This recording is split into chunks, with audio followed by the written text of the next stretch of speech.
My name is Edna Adan Ismail. I'm a nurse and a midwife by profession, and I'm from the former British Somaliland Protectorate. I'm someone who has grown up in a family where I had a very dedicated father, somebody who was very responsible and had a lot of compassion for the people he was looking after. He was someone who is known as the father of healthcare in my country, who practically was a father to everybody. The most senior Somali medical health professional in my country, Somaliland, British Somaliland Protectorate.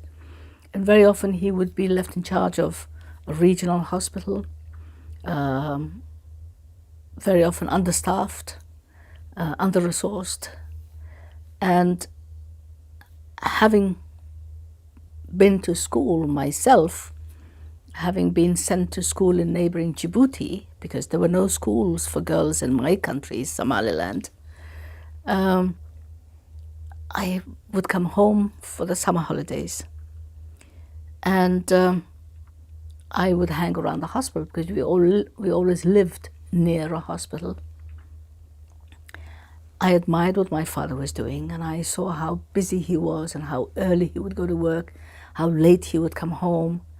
And because I wanted to prove to all the people who thought that sending me to school was not a good thing, that nothing good would come of it, I somehow became an unofficial role model for educated girls, or tried to prove to everybody that education was not going to do all the damage to me and dishonor my family as some had predicted it would. Everything starts with education. And if I had not been given that opportunity to learn to read and write and to decipher the mystery of the alphabet, that taught me to read and write and speak and travel and become trained abroad. Without education, I would not have been able to do what I'm doing today.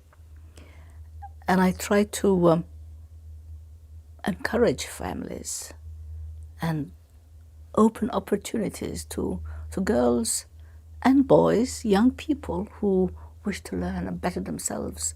I was privileged to have been sent to England in 1954 as a young 17-year-old, very scared. Had never lived away from my parents, or first time in Europe, first time in England. And the weather was different, the food was different, everything was different, the people were different, the way they dressed, the way they spoke. My English was limited. French had been my first foreign language. So it was a time of learning, of catching up. What was then the Borough Polytechnic, which is now the London University of the South Bank, was a great institution. It shaped me. It gave me that foundation upon which I was able to build my life and my career upon. And what I learned most, and something which has served me well, is a sense of discipline, the sense of doing things the right way, the sense of doing things as responsibly as possible. Shortcuts. No, you do it.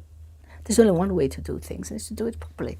And I've had some wonderful teachers and people to learn from, and both in the Polytechnic and then eventually in my nursing, as a student nurse and as a pupil midwife,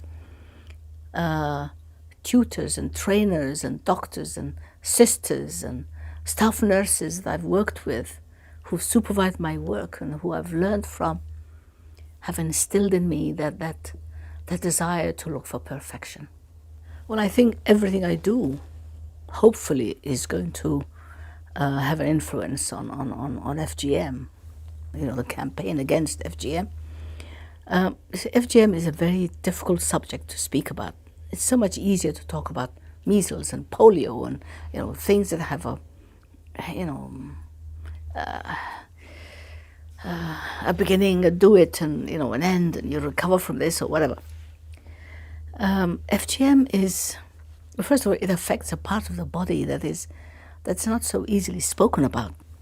It's very there's the modesty of girls. There's the taboo about speaking about genitals and external, body parts. And then, of course, that childhood, you don't speak about things like that. You forgetting who you are. We don't speak about things like that. Don't embarrass your family. Don't bring shame to your family. Why should you be the one who speaks about things like that?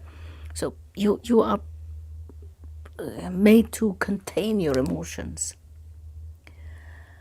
But when you've suffered it yourself, and then you face the consequences of it, the physical, the emotional consequences of it, and it remains with you throughout your life. And then in my chosen profession of midwifery, I was going to work and delivering a baby from between the legs of a woman through a part of a body that had been so damaged. And it's only 1976 when a circumstance presented itself in the book, because I had just come back from Sudan, and it opened my eyes to, oh my God, you can talk about it. You can put pictures up on a wall, on a PowerPoint, to describe anatomical changes. You can talk to an audience of men and women. You can talk about it. And it was the first time I had heard a public debate describing all the things that I felt and all the revulsion that I felt. Others were feeling it. So that's how, when the opportunity presented itself, I thought, this is the time when I've got to say something. And I hope the book and those who read it, and my staff and my trainees and my students, will all become advocates to the campaign against female genital mutilation, because it has no place in this day and age. There are many, many, many things I'm proud of. But when I walk into my operating theatre and I see a Somaliland female surgeon being assisted by another Somaliland female assistant surgeon, when I see a Somaliland female anaesthetist, and I see a Somaliland instrument nurse helping with the surgery, in my operating theatre, which is supervised by a senior Somaliland nurse, in a hospital built by a woman, and all that knowledge and energy is focused on doing a surgery on a little boy who has a spinal bifidus, or who is having a shunt inserted in its brain to drain the water from its brain, I said, thank God.